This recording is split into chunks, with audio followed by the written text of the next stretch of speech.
And after that big bang opening, the first session of the G20 titled One Earth is underway inside that conference hall. The media is not permitted to be inside. We will be after a short time, but remember, in a short while from now, big bilaterals between the Indian Prime Minister, the British Prime Minister Rishi Sunak and others will be taking place. I'm taking you straight now live to the Bharat Mandapam, where India Today's managing editor and my friend Gaurav Sawant stands by. He has that amazing ringside view of history that's just been created. Over to you, Gaurav.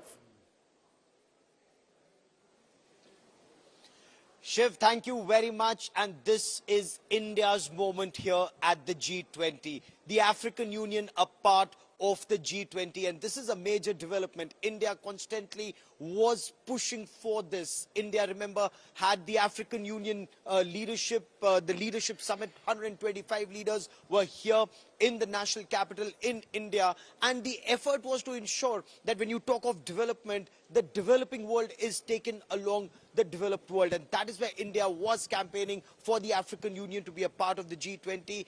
It took a lot of work, got everyone together, because in G20 every decision has to be by consensus, and all members, they may not agree on a lot of issues, but on this they did, and that's a major development, and we'll talk about this and its ramifications. But Shiv, there's a big story be breaking here on India Today, and that is the rail port connectivity in Saudi Arabia, in the Gulf region, and India again has a big role to play in this Gulf rail port connectivity project. Now, the idea for this new initiative, it came up during talks that were held in the I2U2, United States, Israel, UAE and India. At least that's what sources are telling India Today. And the rail port connectivity project is to be launched on the sidelines of the G20 Summit. So India, Saudi Arabia, the United States, they will all be there. And I quickly want to cut across to India Today's Paulami Saha, breaking that big story first and exclusive here on India Today. Paulami, Saudi Arabia, the Crown Prince Mohammed bin Salman in India, not just for the G20, but also for a very important summit between India and Saudi Arabia. But here are friends getting together to ensure that economic progress gets a big push. United States, India, Saudi Arabia, bring us more on the rail port connectivity project.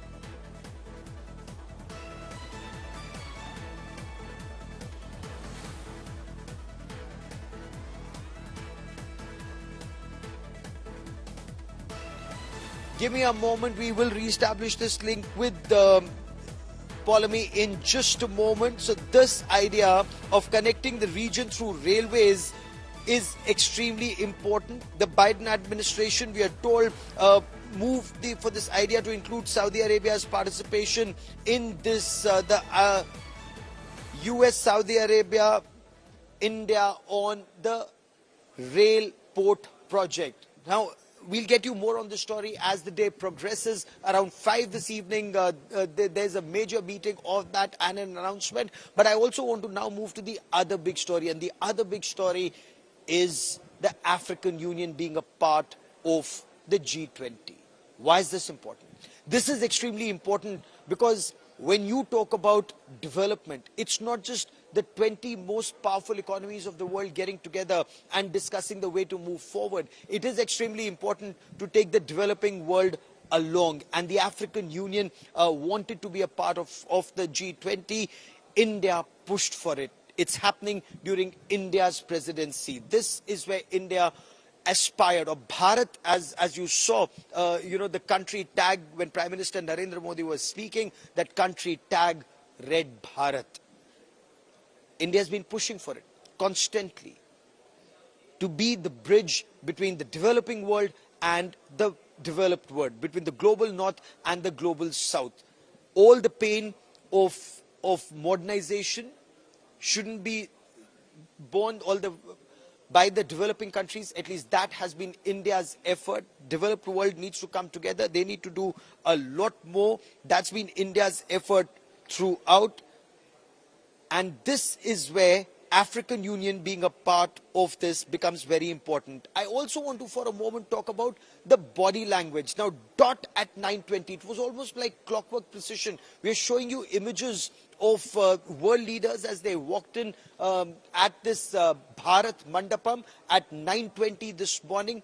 It was with clockwork precision that you saw one leader after the other. But look at the way they greeted Prime Minister Narendra Modi and Prime Minister Narendra Modi greeted them. It clearly showed with some leaders he had outstanding chemistry, and that also shows the very close bond between Bharat and those countries. And with some leaders, it wasn't all that warm, though extremely cordial. Let's talk about Rishi Sunak, the Prime Minister of the United Kingdom. He greeted Prime Minister Narendra Modi with a namaste, and there was a warm hug, some conversation, or with Giorgia Meloni, the Prime Minister of Italy, or with the President of Brazil. Also, the conversation that was happening with the US President Joe Biden, and a description of the Konark Surya Mandir and the Konark Wheel.